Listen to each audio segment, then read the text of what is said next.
욥기서 42장 16절과 17절입니다. 그 후에 욥이 140년을 살며 아들과 손자 4대를 보았고 욥이 늙어 나이가 차서 죽었더라. 아멘. 욥은 이유와 원인을 알 수 없는 고난을 당했지만 고난 때문에 범죄하지 않았고 하나님을 향하여 원망하지 않았습니다. 욥기서 1장 22절에 이 모든 일에 욥이 범죄하지 아니하고 욥을 향하여 하나님을 향하여 원망하지 아니하니라. 다시 말해서 욥이 당한 고난은 원망할 수밖에 없고 범죄할 수밖에 없는 고난이었습니다. 그럼에도 불구하고 욥은 그 고난 때문에 범죄하지 않았고 하나님을 향하여 원망하지 않았다. 사도행전 6장 1절에 와서 교회의 역사의 첫 머리에 원망의 사건이 터집니다. 이런 것과 결부해 볼 때 성도는 어떤 일이 있어도 원망하지 않아야 되고 결국 원망은 하나님을 향해 나아간다는 것을 기억해야 됩니다. 특히 교회 속에서 원망은 단순하게 서로에 대한 원망, 아내와 남편에 대한 원망, 다른 성도들에 대한 원망, 혹은 장로님과 직분자들에 대한 원망, 목회자에 대한 원망인 것처럼 보이지만 궁극적으로 그 원망은 하나님을 향하여 있다. 원망의 창끝은 하나님을 향하여 있다는 것을 반드시 기억해야 됩니다. 이유와 원인을 알 수 없는 고난이었지만 그 고난을 통해 욥은 다음과 같은 가슴 벅찬 고백을 하게 됩니다.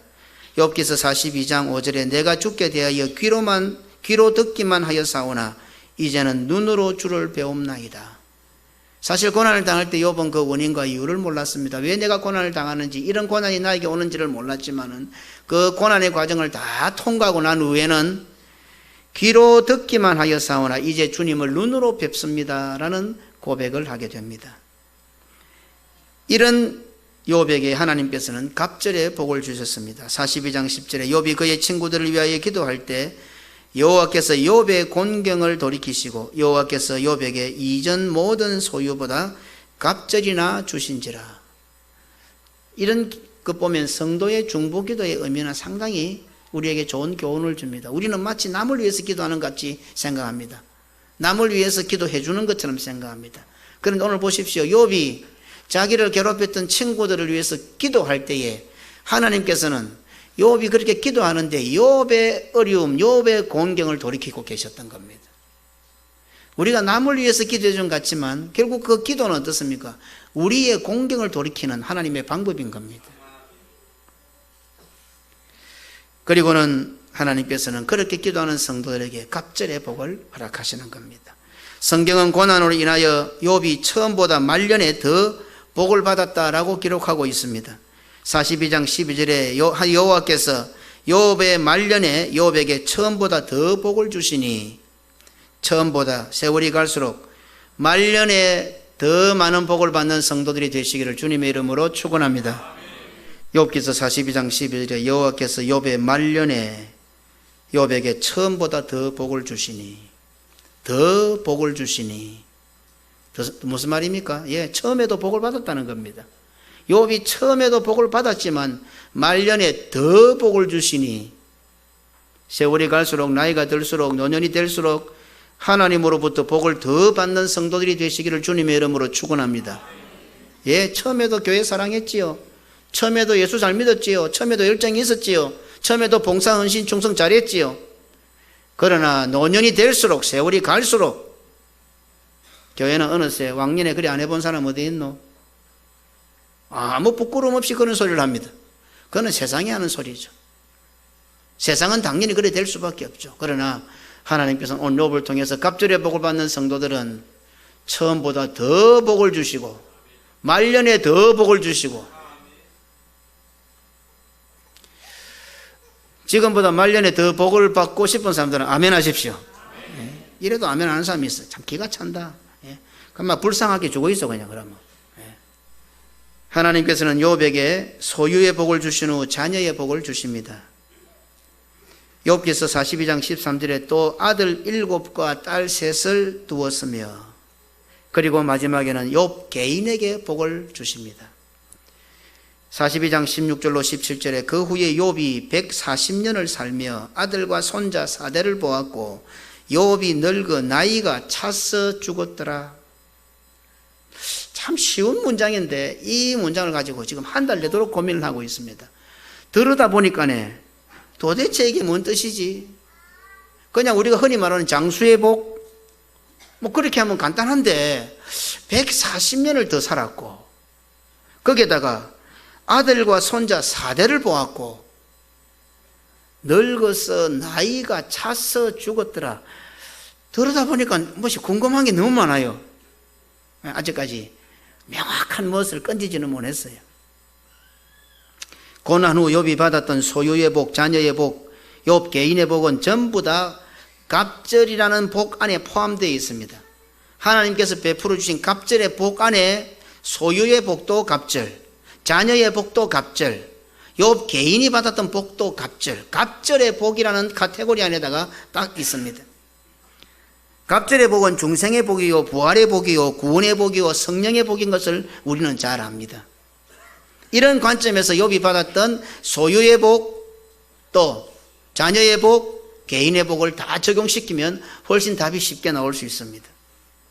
세상에서 말하는 소유, 자녀, 건강, 장수는 꼭 복이라고 말할 수 없습니다.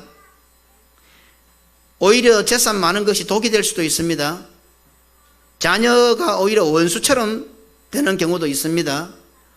오히려 건강 안 하는 것이 좋을 뻔한 적도 있습니다. 세상에서 말하는 소유나 자녀나 개인적인 건강은 꼭 복이라고 말할 수 없습니다. 이러한 것들이 오히려 독이 되는 경우도 참 많습니다. 그래서 죽고 싶어서 자살을 많이 시도하는 자들도 있습니다. 사는 게 힘들었어요. 건강하고 오래 사는 게 싫어서. 하지만 갑절의 복, 중생의 복, 부활의 복, 구원의 복, 성령의 복이라는 이 테두리 안에서는 소유나 자녀나 건강 장수나 모든 것은 진정한 복이 된다는 사실을 말씀하고 있습니다. 세상 사람들은요, 우리가 상상도 못하는 재물을 가지고 있어요. 그래도 도무지 오를 수 없는 세상에서 우리나라에서 제일 잘 사는 그 사람도 떨어져 자살해서 죽어요. 물질이 복이 아니라는 겁니다. 자녀가 많은데 그 자녀가 다 원수예요. 전부 갈라져서 원수 아닌 원수가 되어서 싸우고 찢고 뽑고. 그러나 성도들이 믿음으로 살아가고 갑절의 복, 하나님께서 주신 복으로 소유가 늘어나고 자식들이 태어나고 나에게 건강과 삶이 주어질 때 그것은 모든 것이 복이 된다는 것을 오늘 성경은 기록하고 있는 겁니다. 하나님께서 말씀하시는 갑절의 복 안에서 우리가 소유나 자식이나 개인적인 복을 받아야 그게 복이지, 세상이 말하는 소유나 자식이나 내 개인의 복은 다 흙으로 돌아가는 허무한 것들밖에 되지 않는다는 거예요.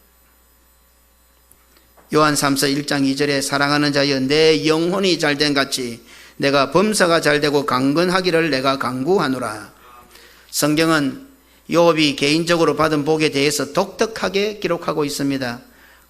그 후에 욥이 140년을 살며 아들과 손자 4대를 보았고 욥이 늙어 나이가 차서 죽었더라. 분명히 갑절의 복인데 아주 좀 여러 가지 모양으로 140년을 살았다. 아들과 손자 4대를 보았다. 늙어서 나이가 차서 죽었다. 이 다 복이다 말입니다. 갑절의 복이다 말. 이 다 뭔 뜻일까? 어떻습니까? 단순히 오래 살았다는 뜻이겠습니까? 장수의 복, 성경에서 말씀하시는 장수의 복이 과연 그냥 오래 사는 것이겠느냐 이 말입니다. 그러면 오래 사는 것, 길게 사는 것, 이게 과연 복일까요? 어떻습니까? 우리 주변에 오래 사시는 분, 복처럼 보이는 경우들이 많이 있습니까? 물론 성경은 생명이 긴 것, 오래 사는 것, 장수하는 것도 복이다 이렇게 말씀하고 있습니다. 신명기 5장 16절에 너는 너희 하나님 여호와의 명한 대로 내 부모를 공경하라. 그리하면 너희 하나님 여호와가 내게 준 땅에서 내 생명이 길고 복을 누리리라. 생명이 긴 것을 복이라고 말씀하고 있지요. 생명이 길면서 그냥 긴 것이 아니라 어때요? 복을 누릴 것이다 이렇게 말씀하고 있습니다. 그냥 오래 사는 것, 그냥 생명이 긴 것이 아니라 하나님 여호와가 준 땅에서라는 조건이 걸려 있습니다. 그러면 하나님이 준 땅에서가 아니라 하나님이 준 땅이 아닌 곳에서 생명이 길면 복이 아닐 수도 있습니다. 하나님께 주신 땅에서 생명의 길 때에 복이 된단 말입니다. 오늘 본문은 욥이 늙어 나이가 차서 죽었더라. 자, 그러면 물어보십시다. 몇 살이나야 늙은 겁니까? 기준이 많이 달라지죠. 한때는 60되면 환갑이라 해서 잔치를 하고, 요새는 환갑도 안 하고 칠순도 안 한다면서요. 8순 좀 가야 잔치를 한다면서요. 많이 기준이 달라졌죠. 그러면 성경의 기준이 달라지는 겁니까? 도대체 성경에서 말하는 늙었다는 것은 언제를 뜻합니까? 요즘 경론에 가면 70은 청년이라고 합니다. 더 재밌는 것은 제가 70이 되어서 은퇴를 하잖아요. 그 목사도 교회는 가야 되는데 저는 원칙이 부산개금교회는 안 오는 것이 맞다고 봅니다. 후임을 위해서. 그러면 주로 어떻게 하는가 하면은 은퇴한 목사님들끼리 모여 인 교회로 가요. 그러면 엊그제까지는 부교육자들을 대동을 하고 전부 이 담임 목사로 사다가 은퇴를 하고 은퇴교회로 가면 이제 신입 교인이 되는 거예요. 그러면 이 원로 목사가 돼가지고 은퇴교회 가면은 뭐부터 할 것 같아요? 주보 접어가 나눠준답니다. 엊그제까지 총회장 하던 사람이 은퇴 목사 가면 군번이 확실하대요. 그것은 뭐, 그거는 노회장도 없고 총회장도 없어. 먼저 들어온 순서대로라. 70이 제일 알라라. 예? 그래 가가지고는 탁 가면 안내 써야 되고, 주보 접어줘야 되고, 선배들이 앉아있으면 커피 빼다 갖다 드려야 되고, 이런 일을 한대요. 그래, 목사들이 모이면 그런 이야기도 한 번씩 합니다. 어떻습니까? 몇 살이라야 늙은 겁니까? 도대체 성경에서 늙어가고 있는데 이 늙었다는 것이 몇 살쯤 되면 늙습니까? 애들도 늙은이가 있다며요. 애 늙은이. 예. 몇 살이 돼야 늙습니까? 늙어 나이가 차서 죽었더라. 그냥 쉽고 단순하게 갑절의 복을 받은 욥은 늙고 병약하여 죽은 것이 아니라 마음이 평안하고 몸이 강건하여 천수를 누렸다, 이렇게 이해할 수도 있습니다. 그러나 그렇게만 보고 넘어가기에는 이 성경의 기록이 너무 오묘하단 말입니다. 욥은 고난 후 갑절의 복을 받았는데 그 갑절의 복 중 하나가 장수의 복이었고 그 세월이 140년이었습니다. 140년의 세월은 단순하게 긴 세월, 오랜 세월을 뜻하는 것이 아니라 완벽하게 하나님과 동행한 세월, 죽게 대하여 귀로만 듣는 것이 아니라 눈으로 보는 세월이었습니다. 단순히 장수 자체가 복이라면 이 정도만 해도 충분하지 않습니까? 그런데 성경은 여기에서 한 걸음 더 나아갑니다. 아들과 손자 4대를 보았고, 오늘 우리 부산개금교회는 세계를 교골하여 복음을 전하는 선교하는 교회입니다. 비록 우리 부산개금교회는 이 개금의 산비탈 이곳에 자리를 잡고 있지만 세계를 교골하여 선교하는 이 명분으로 인하여 지금 우리의 눈은 세계를 보고 있습니다. 예, 지금 우리가 이 자리에 앉아 있습니다. 그러나 우리가 세계를 교골하여 하니까 우리의 믿음의 눈은 세계를 바라보고 있습니다. 우리가 지금 이 땅에 앉아 있지만 믿음의 눈을 가지고 하나님의 보좌 앞으로 나왔으니 하늘 천상을 바라보고 있는 겁니다. 그러니 우리는 아들과 손자 4대가 아니라 아들과 손자 4대의 완성이 되는 40대 앞을 내다보고 있으며 더 나아가서 궁극적으로 예수님의 재림까지 바라보고 있다는 사실을 깨달을 수 있습니다. 이것이 바로 성경에서 말씀하고 있는 갑절의 복, 오래 사는 복, 늙은 복, 장수의 복입니다. 어떻습니까? 내 눈에는 4대가 보입니까? 아들과 손자 4대를 보았고 여러 가지 의미가 있지만 단순히 그대로 어떻습니까? 나는 지금 나와 내 아들과 내 아들의 아들 손자의 4대가 눈에 보입니까? 눈에 보이기는커녕 생각이라도 합니까? 그런 생각도 해보셨습니까? 과연 내 아들 되는, 내 아들의 아들 되는, 내 아들의 아들 손자의 손자 때는 어떻게 될 것인가? 한번 생각이라도 해보셨습니까? 오늘 새벽에도 그 말씀 드렸죠. 우리 장로님들이나 앞선 우리 중직자들, 가족의 자녀들은 어떻습니까? 가만히 있어도 아버지를 닮아갑니다. 가만히 있어도 엄마를 닮아갑니다. 그래서 결혼할 때에 사위나 며느리를 볼 때 어떻게 합니까? 그 아버지를 보고 그 어머니를 보는 거예요. 왜? 그대로 닮아가니까. 아버지를 안 좋아해도 아버지 닮아가요. 어머니를 싫어해도 어머니를 닮아가는 거예요. 오늘 우리 성도들은 어때요?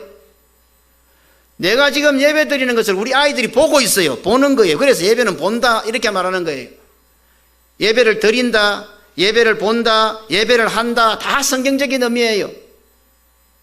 지금 내 자식들이 그냥 아무 말 하지 않고 있는 것 같지만 내가 예배를 하는 모습을 보고 있는 거예요. 그대로 닮아가요. 어떻습니까? 오늘 욥은 아들과 손자 4대를 보았다 했습니다. 나는 지금 내 자신, 내 당대, 내 아들대, 내 손자의 4대가 보입니까?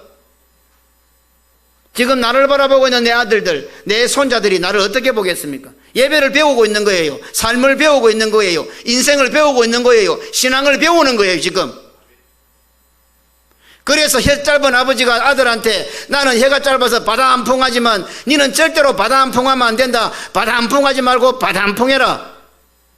물론 자기는 바람풍이라는 말을 하고 싶겠죠. 그런데 혀 짧은 아버지가 아무리 바람풍을 하려도 바람밖에 안 나오니까 야야 절대 니는 바람풍하면 안 된다. 바람풍해 했는데 혀가 짧으니까 바람풍하지 말고 바람풍해라. 그 말이지 뭐. 어떻습니까? 오늘 우리는 세계를 교회에 복음 전하는 교회가 되었습니다. 영적으로 우리 지금 이 자리에 앉아있지만 세계를 보는 교인들이 된 겁니다. 하나님께서 그 눈을 열어주신 거죠.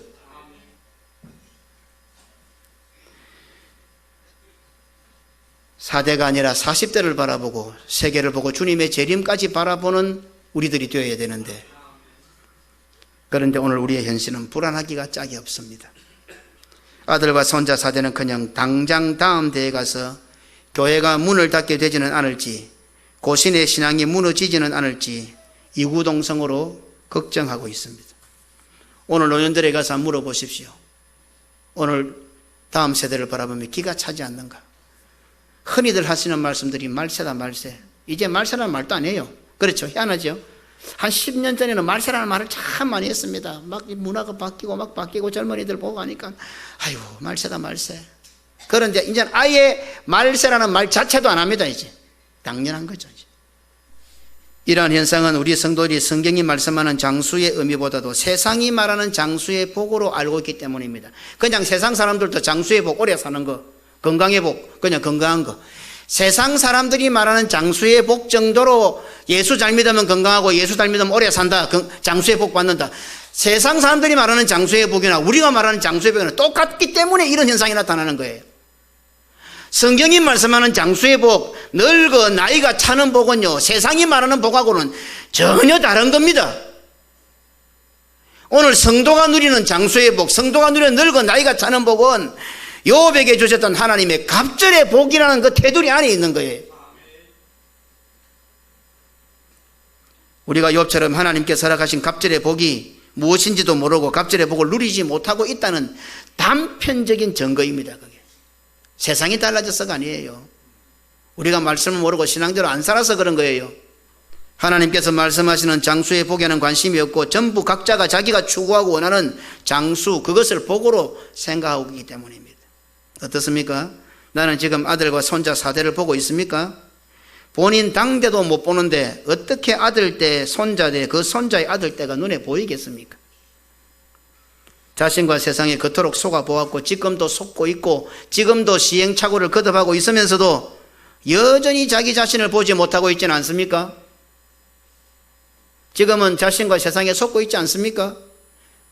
달콤한 가문 이슬에 넘어가서 선악과 따먹으면 하나님처럼 눈이 밝아질 것 같은 생각이 들어서 지금도 저 세상에 나가서 계속 선악과 따먹으려고 발버둥 치고 있지 않느냐는 거예요. 그만큼 속아보았고 그만큼 시행착오 해봤으면 알아들을 법도 한데 이상하게 신앙생활은 그게 안 된다. 죽을 때까지 안 된단 말이에요. 누가복음 15장 15절로 16절에 가서 그 나라 백성 중 한 사람이 붙여 사니 그가 그를 들로 보내어 돼지를 치게 하였는데 그가 돼지 먹는 쥐염 열매로 배를 채우고자 하되 주는 자가 없는지라. 어떻습니까?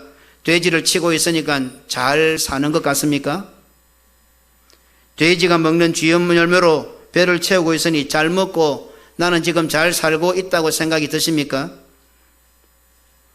대적에게 정복당하여 살면서도 세상과 자신에게 패배하여 아말렉에게 패배하여 살고 있으면서도 하나님께 부르짖지 않는 사사기에 말기 현상 같은 그런 모습이 아닙니까? 사사기 21장 25절에 사람이 각기 자기의 소견에 옳은 대로 행하였더라. 욥은 갑절의 복을 받아 140년을 더 살며 아들과 손자 4대를 보았습니다. 자, 조금 더 한번 들어가 볼까요? 왜 손자입니까? 그러니까 이런 성경이 들여다보면 너무 재미있어요. 왜 손자입니까? 하필이면? 그러면 손녀는 뭐대? 자식 아닙니까? 왜 하필이면 손자입니까? 자녀의 복을 언급할 때는 아들의 이름이 아니라 딸들의 이름이 쭉 기록되어 있습니다.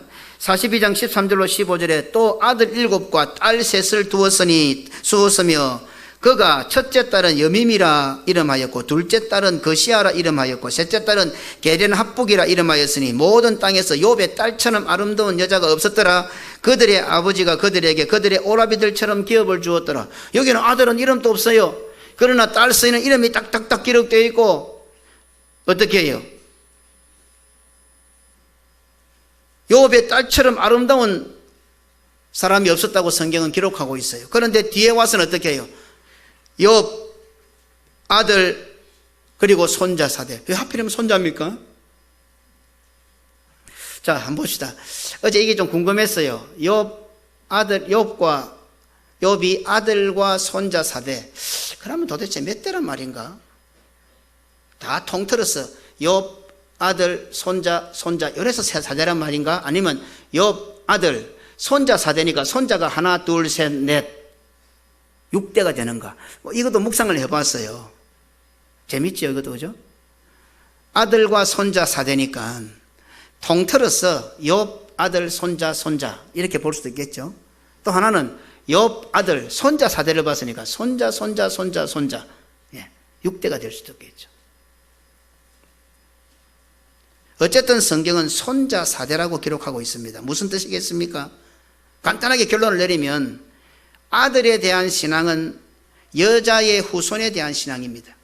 아들에 대한 신앙은 메시아에 대한 신앙입니다. 창세기 3장 15절에 내가 너로 여자와 원수가 되게 하고 내 후손도 여자의 후손과 원수가 되게 하리니 여자의 후손은 내 머리를 상하게 할 것이요 너는 그의 발꿈치를 상하게 할 것이니라 하시고, 바로 이 아들에 대한 신앙은 메시아 신앙이요 부활 신앙입니다. 히브리서 11장 17절로 19절에 아브라함은 시험받을 때 믿음으로 이삭을 드렸으니 그는 약속을 받은 자로 돼 그 외아들을 드렸느니라. 그에게 이미 말씀하시기를 내 자손이라 칭할 자는 이삭으로 말미암으리라 하셨으니 그가 하나님이 능히 이삭을 죽은 자 가운데서 다시 살리실 줄로 생각한지라. 비유컨대 그를 죽은 자 가운데서 도로 받은 것이니라. 그래서 아브라함과 이삭과 야곱 이 족장 신앙을 한마디로 말하면 전능하신 하나님에 대한 신앙, 어떻게 해요? 부활 신앙이라고 말하고 있는 겁니다. 욥기 42장 16절에 그 후에 욥이 140년을 살며 아들과 손자 4대를 보았고, 어떻습니까? 욥 자신뿐만 아니라 아들도 손자도 손자의 손자도 갑절의 복으로 살았다는 뜻이 됩니다. 욥 자신뿐 아니라 아들도 손자도 손자의 손자도 갑절의 복, 구원의 복, 중생의 복, 부활의 복, 성년의 복, 하나님을 눈으로 보는 복을 받았다 하는 뜻이 됩니다. 욥 자신뿐 아니라 아들도 손자도 손자의 손자도 갑절의 복, 구원의 복, 중생의 복, 부활의 복, 성령의 복, 하나님을 눈으로 보는 복을 받아 메시아의 신앙을 가지고 살았다는 뜻이 됩니다. 이 말씀을 오늘날 우리에게로 가져오면 어떻게 적용할 수 있겠습니까? 많은 부분으로 적용할 수 있겠지만 한마디로 예수님의 재림을 기다리는 신앙으로 살았다는 뜻이 됩니다. 이전에 메시아가 오시기 전에, 예수님께서 오시기 전에 아들과 손자 4대였다면 그 예수님을 메시아를 바라보며 산 신앙이었고, 이제 우리에게로 가져오면 어떻습니까? 이미 예수님께서 이 땅에 오셨고 부활하셨고 성천하셔서 약속대로 재림하실 것이라 했기 때문에 우리에게는 어떻습니까? 예수님의 재림을 기다리는 신앙으로 발전하고 적용할 수가 있단 말입니다. 예수님의 재림을 기다리는 신앙이기에 성도는 교회로 모일 수밖에 없습니다.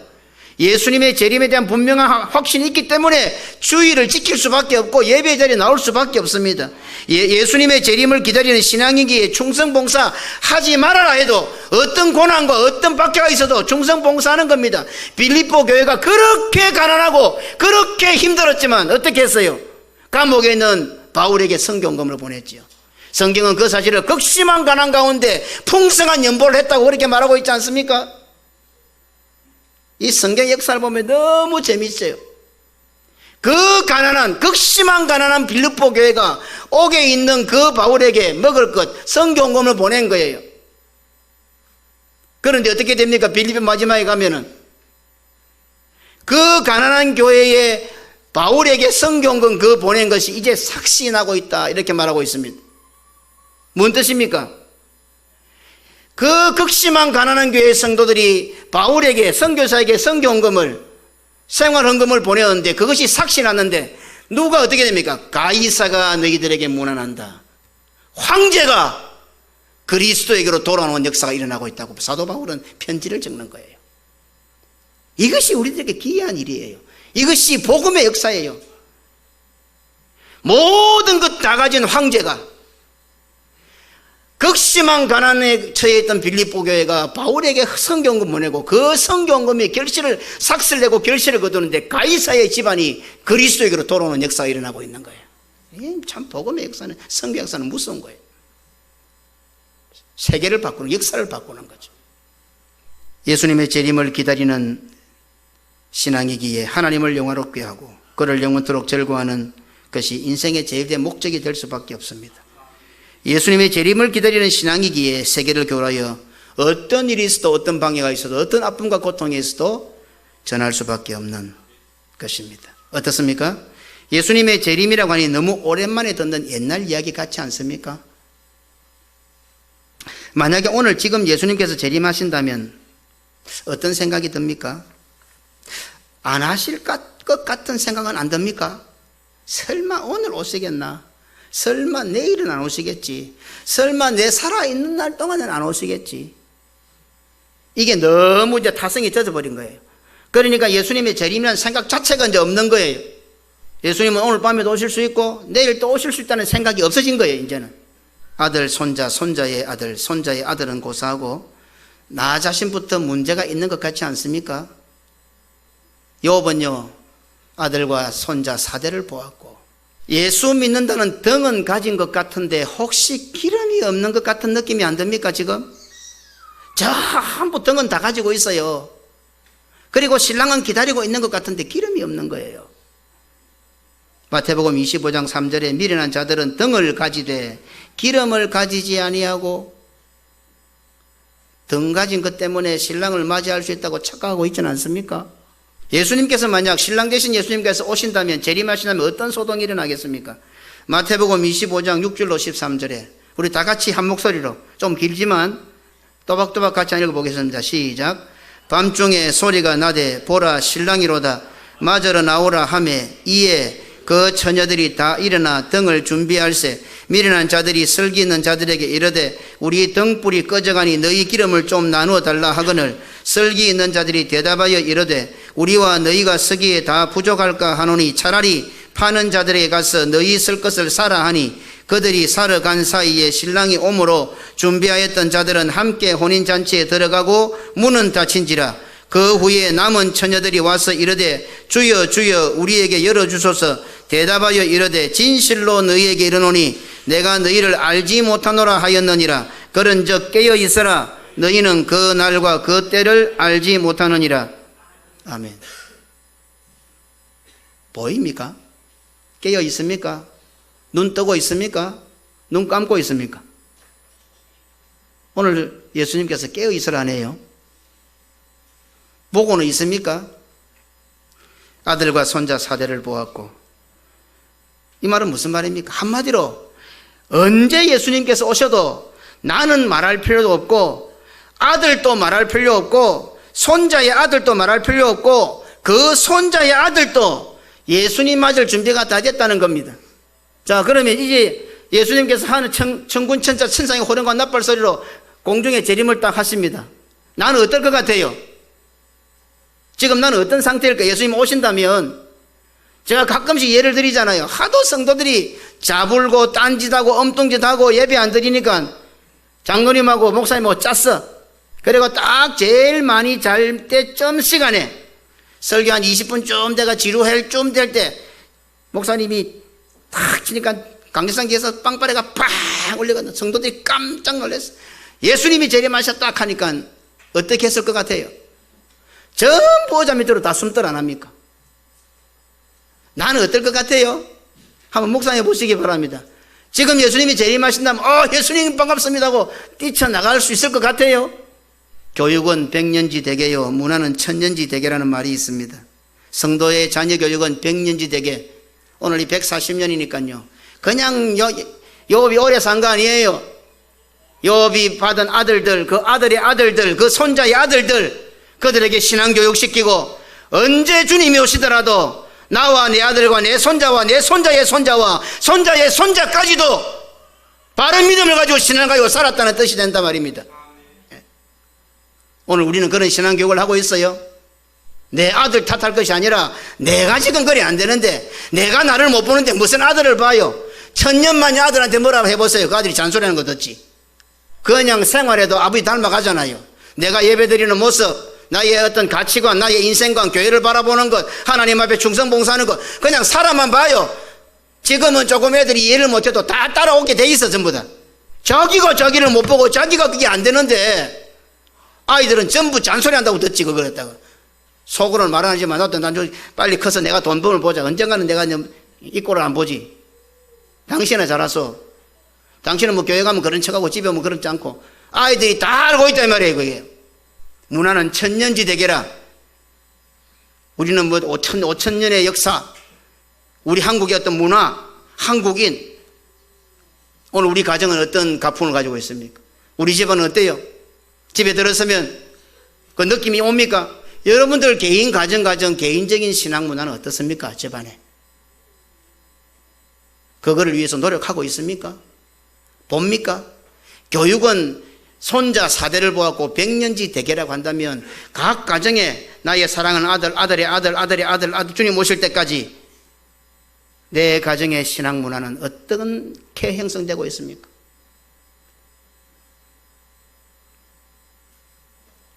자기 자신도 보지 못하면서 아들을 볼 수가 있겠습니까? 어떻습니까? 지금 내 눈에는 무엇이 보입니까? 기도하십시다.